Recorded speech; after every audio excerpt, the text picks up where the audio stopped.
The most hidden weakness is believing that intelligence is enough to survive. It isn't. What separates those who dominate from the rest is not the amount of information accumulated, but the way they move on the invisible chessboard of human perceptions. What appears to be mere logical calculation is actually silent power. When you read the layers behind the words, when you realize that predictability is a golden handcuff, you discover something frightening. Intelligence is only dangerous when it is relentless, sharp, indifference converted into precision. This is the beginning of the price of appearing while remaining unreadable. The hidden mechanism lies in how people react to your reflection. They don't react to you, but to what they believe you are. Every time you try to explain yourself, you're giving raw material for others to fabricate your prison. Each justification fuels the illusion that they can classify you, its validation as a chain. The instinct to be understood is, in fact, a social conditioning that erodes strength. You don't realize it, but by opening your heart and offering coherence to others' eyes, you betray your predictability, and predictability doesn't threaten anyone. Naivety reveals itself when you believe silence is empty. Silence isn't a lack, it's a dense presence. It's discomfort that pushes the other to fill the space, and in filling it, they expose themselves. Machiavelli didn't say it in exact words, but he hinted, "He who controls the narratives controls the bodies." Silence is the cut that turns conversations into traps. You don't need to say much, just let the neediness of those seeking approval expose weaknesses. This is how you undo the innocence of the social game. In the professional world, this mechanism is visible in meetings. When others vie to have the last word, you hold the pause. The absence of your voice creates the feeling that something hasn't been decided yet, even though everyone else has already spoken. This invisible gap forces eyes to turn to you. When you finally speak, even in brief sentences, the words sound like a sentence. Political credit is concentrated in your calculated calm. In the relational space, tests emerge in the form of provocations and emotional bait. Those who react quickly betray themselves. You observe, cold, and don't react. This lack of a mirror is frustrating because their game depends on your validation. When you strategically withdraw, it's not an escape, but a silent sanction. Absence becomes a weapon. The other feels they've lost access, and that's worth more than any inflammatory speech. In the digital arena, the court of public opinion thrives on labels and instant judgments. If you try to counter everyone, you've already lost. Reframing means not reacting in the heat of the moment, but rather returning the narrative with strategic calm. Those who remain unreadable online maintain their aura. The attack wears thin against a surface that doesn't respond. This is how you dismantle crowds without raising your voice. Tactical tools are invisible to those seeking only quick answers. Calibrated silence is not passive absence, but active interruption. A 3-second pause in a conversation transforms hierarchy. Calculated indifference is not contempt. It's a choice not to engage in petty games. Mirroring done with precision returns insecurities to their original owner without wearing you down. Strategic disappearance teaches rarity. The less accessible you become, the more valuable your presence becomes. And precise sentences end arguments. Short, sharp, impossible to counter without appearing fragile. This discipline shapes your inner metamorphosis. Inner strength is not born from the accumulation of knowledge, but from the transmutation of impulses. You stop reacting impulsively and begin to choose when and how to move. The cost is real. Strategic solitude. Not everyone can bear it, but the gain is sovereignty. You become untouchable because you don't depend on the reflexes of others. Those who come close to you perceive the sustained tension, the clarity of someone who doesn't need to explain themselves. Deep down, the initial question remains, is intelligence enough? No. Only when it becomes dangerous through silent coldness does it become a weapon. And that's just the first layer. With each step you take, you'll realize that these so-called relentless lessons aren't formulas, but lenses that reposition your perception. They're not meant to please. They're meant to help you control the invisible rhythm of the game. Have you ever felt the air change, even without words? That's the initial effect. What comes next is more disturbing. The realization that almost everyone lives trapped in predictable reactions. This realization, if sustained, transforms you into someone who not only reads the board, but moves it. What you'll see in the next part is how to further hone this mechanism, until there's no room left for innocence. What begins as discomfort becomes clarity. Every moment you observe without reacting, you notice the fragility hidden behind social masks. The world is full of voices begging to be heard, but almost no one realizes the power of not competing for the noise. Silence, precisely calibrated, becomes an invisible command. Those who talk too much betray themselves. Those who sustain absence create a magnetic field. The paradox is simple. The force that seems least active is the one that dominates the most. This mechanism exposes the root of human conditioning. People are trained from an early age to associate value with quick responses, explanations, and justifications. The automatic reflex is to rush to demonstrate relevance. This haste is the mark of those who have not yet understood that power is not speed but density. What you learn little by little is that not reacting is harder than firing words. And precisely because it's harder, few endure it. The minority who master this discipline becomes rare, and everything rare is seen as valuable. The dismantling of innocence continues when you realize that being transparent is a trap. Transparency is not a virtue, it's vulnerability. Explaining yourself, revealing details, sharing everything, only satisfies other people's curiosity and fuels narratives you can't control. The game isn't about being understood, but about remaining unreadable.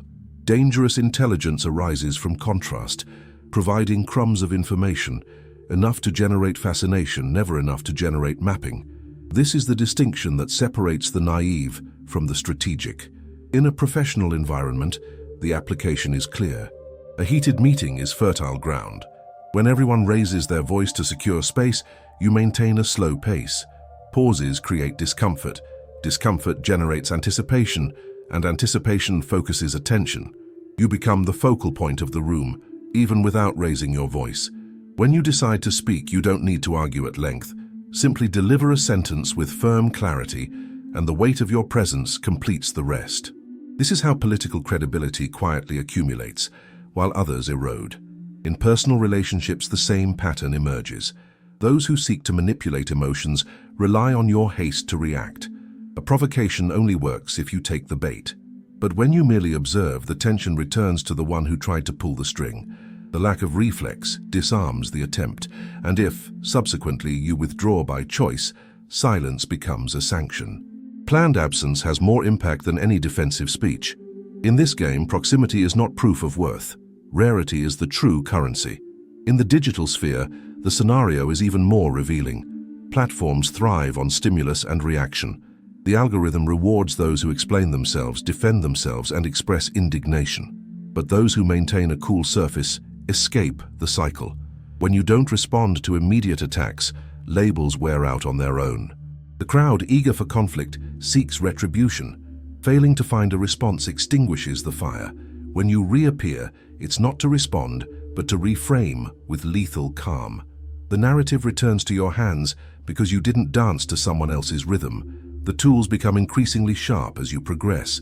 Calibrated silence is no longer just absence, but a pause that imposes hierarchy. Calculated indifference is the conscious choice not to validate lesser games. Mirroring reveals hidden intentions without expending energy. Minimal questions when asked. Extract data while keeping you untouchable.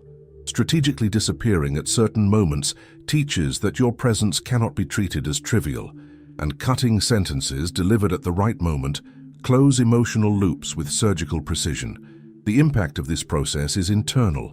You notice that your strength is built not by accumulating defenses, but by choosing when to expose and when to hide.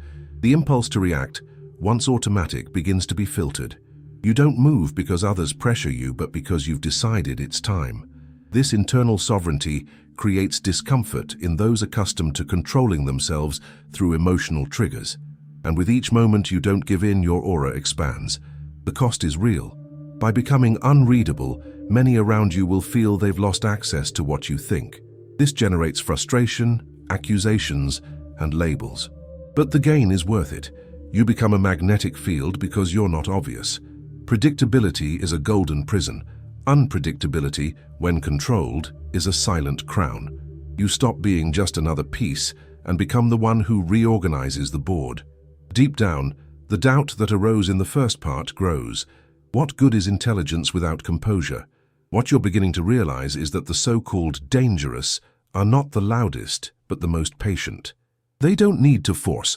They control through rhythm. This is the next step you'll have to assimilate, learning to weaponize patience until time becomes your most relentless tool. Time is the most neglected resource by those rushing to prove their worth. Everyone wants immediate results, instant answers, urgent validation. This anxiety is the mark of the weak. What makes you dangerous is inverting logic, turning waiting into a weapon. When others squirm in haste, you remain immobile, and immobility creates an unbearable weight. Strategic patience is not inertia, it is invisible mastery. Whoever controls the pace controls the game. This hidden mechanism shows how predictability is synonymous with submission. Most social, professional, or intimate movements can be easily predicted. Quick justifications, nervous defenses, the need for approval.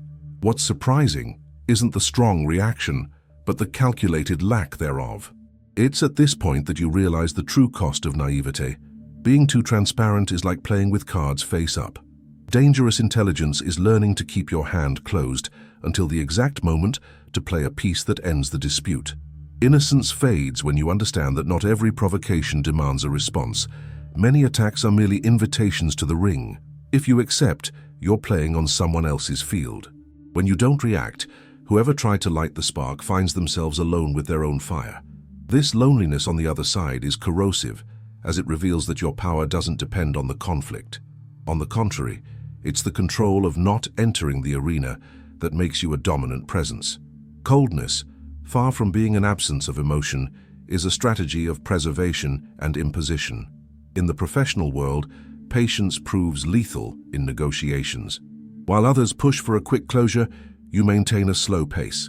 This calmness is uncomfortable, creates insecurity, and forces concessions. In high-stakes meetings, a sustained pause of just a few seconds can alter perceptions more than a 10-minute speech. Silence becomes time's ally. Every second you control is a reminder that you don't play to others' rhythm. In relationships, patience is the invisible sanction. Those who try to pressure you with emotional urgency are worn down by your impenetrable calm. Your lack of haste dismantles manipulation. The other party learns, sooner or later, that they will not have control over their impulses. You don't act out of blackmail, nor do you accelerate out of fear of loss. This slow but steady pace creates an aura of strength. Your presence ceases to be an object of immediate consumption and becomes perceived as territory to be conquered. In the digital environment, where speed is the rule, patience becomes even rarer. Platforms demand instant reaction, opinions in the heat of the moment. But when you hold back, observe, and only speak out after the noise has died down, your voice takes on disproportionate weight. Whoever speaks last and calmly rewrites the scenario. Silence in the face of a crowd creates discomfort. A serene reappearance redefines narratives. You become unreadable because you don't dance to the beat of the crowd. The tools to sustain this power are honed in detail: prolonged silence in moments of pressure, a firm gaze, unhurried to respond, a planned absence that transforms your return into an impact. Indifference to the pace of others, not out of carelessness but out of sovereignty. With every gesture, you convey that you are not for sale, that you don't need to compete with the haste that enslaves others. This rarity becomes magnetism. Internally, this process requires metamorphosis. Patience isn't natural, it's cultivated with discipline. Instinct screams for an answer, but you contain it. This training is painful because it dismantles addictions to immediate validation. But the reward is clarity. You begin to feel the power of observing without acting, of letting time work in your favor. Inner strength grows as you endure the pressure of silence without breaking. The cost remains: strategic solitude. You distance yourself from the logic of urgency that drives most people. This disturbs, isolates, but in the same movement, it expands your aura. You become a presence that cannot be rushed, that does not react on command. Those who try to manipulate your rhythms discover the weight of frustration. Those who endure your slowness learn respect. Deep down, the initial question resonates. What is dangerous intelligence? It's the ability to not only know, but to endure. To endure silence, to endure pressure, to endure the anxiety of others without giving in. This is the cut that transforms intelligence into lethal power. The next step is to understand that resistance isn't enough. One must also actively manipulate framing, because being unreadable is already strength, but being able to redefine how others interpret it is sovereignty. True strength lies not only in resisting the rhythm of others, but in manipulating the invisible framework that dictates how every gesture is interpreted. You don't directly control people, but you shape the meanings they attribute to situations. It's as if reality were a lens, and you learn to tilt it slightly so that the reflection distorts in your favor. This is more relentless than any explosive reaction. It's silently redefining the battlefield. The hidden mechanism here is simple but devastating. People don't react to what you do, but to what they believe you did. The game isn't objective, it's narrative. If you allow the frame to be defined by others, your power disappears. But if you learn to drop small calibrated clues, you lead interpretations without having to state anything directly. Framing manipulation doesn't require lying, it requires rarefaction. You give less than they expect, and precisely because of this, the void is filled by other people's imagination, and imagination always exaggerates its presence. Naivety breaks down when you understand that most people constantly try to explain themselves to escape judgment. The urge to defend oneself is a confession of weakness. True sovereignty lies in enduring judgment without rushing to correct oneself. Every time you explain yourself, you reinforce the power of the accusation. But when you don't justify yourself, your aura grows. Silence becomes a barrier. Those who attack bear the brunt of their own venom. In a professional environment, framing is a decisive weapon. Public criticism can be converted into a win if you maintain calm and allow the aggressor to appear overly anxious. The more they insist, the more nervous they convey. The longer you hold the pause, the more confident they convey.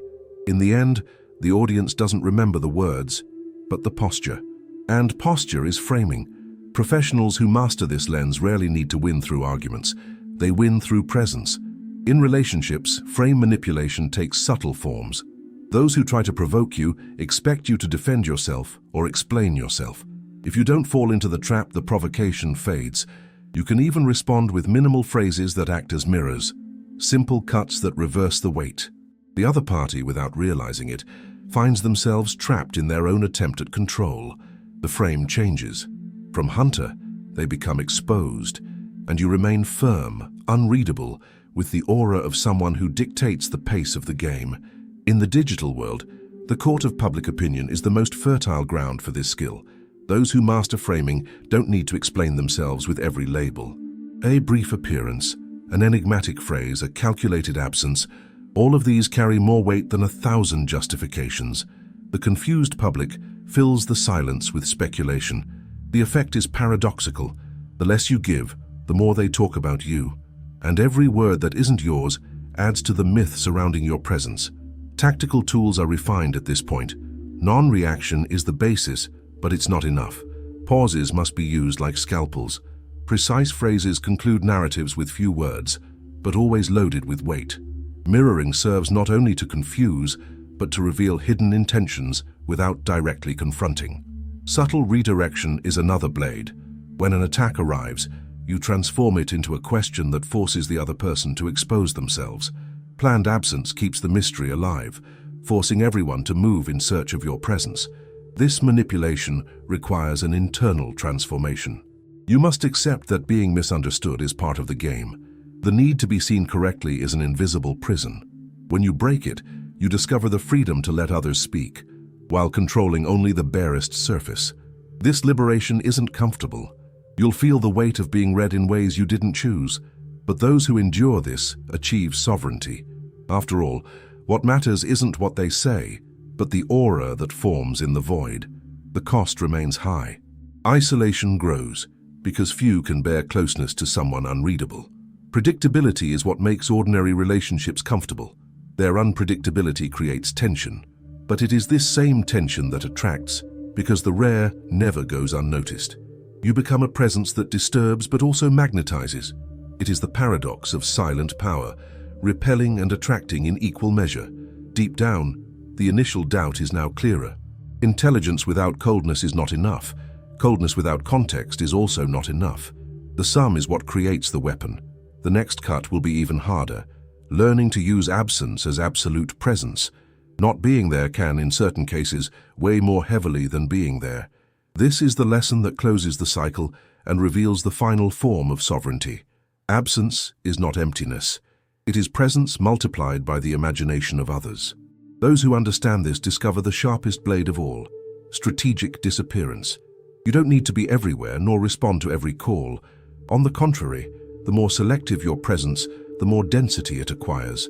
The ultimate paradox is this: when you are not there, you become more remembered than those who never leave. The hidden mechanism lies in the human addiction to constancy. People crave immediate access, easy contact, and quick responses. This constant availability creates the illusion of proximity, but it also kills value. What's too accessible loses weight. What disappears and then returns awakens hunger. It's as if the brain is conditioned to value what can't be guaranteed. You become an object of attention not because of your excessive presence, but because of your rarity. Naivete fades when you realize the cost of constantly showing yourself. Explaining yourself, justifying yourself, always being present, all of this fuels dependence on others and depletes your aura. Absence, when strategic, teaches respect.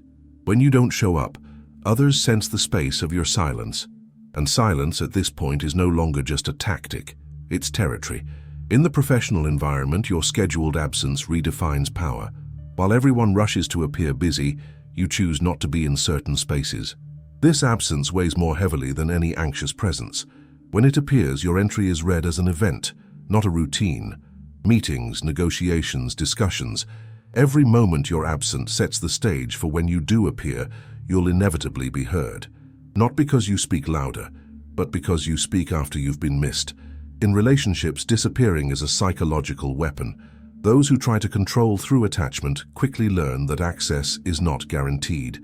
Your absence is a sanction. It doesn't require words, it doesn't require arguments, it doesn't require explanations. The empty space speaks for itself. And when it returns, the intensity is greater, because the absence taught value. This oscillation between presence and absence creates tension, and tension fuels desire and respect. In the digital arena, absence becomes even more powerful. While everyone vies for your daily attention, you disappear. The algorithm doesn't reward you, but your aura grows. Each reappearance is read as a riddle. Where have you been? Why are you back now? What does this silence mean? Speculation multiplies your presence without you needing to fuel the noise. What strategically disappears is never forgotten. On the contrary, it's amplified. The final tools merge at this point: silence, indifference, mirroring, redirection, detachment, patience, absence. Each one is powerful enough on its own, but combined they make you unreadable. The enemy of manipulation is not confrontation, but the opaque surface that doesn't reflect back.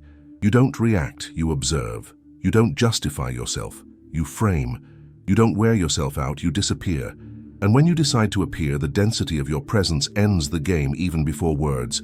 The internal metamorphosis here reaches its final form. You cease to be someone who merely survives external pressures. You become an architect of rhythm. Inner strength no longer depends on proof, but on absolute clarity. You are not accessible. You are not predictable. You are not decipherable. This aura is not achieved overnight. It is cultivated in every unsaid, in every calculated absence, in every renunciation of the addiction to validation. The cost is definitive. Strategic loneliness deepens. Not everyone can bear to be around someone who doesn't open up easily, who doesn't yield predictability, who doesn't yield to the usual game. But the gain is total sovereignty.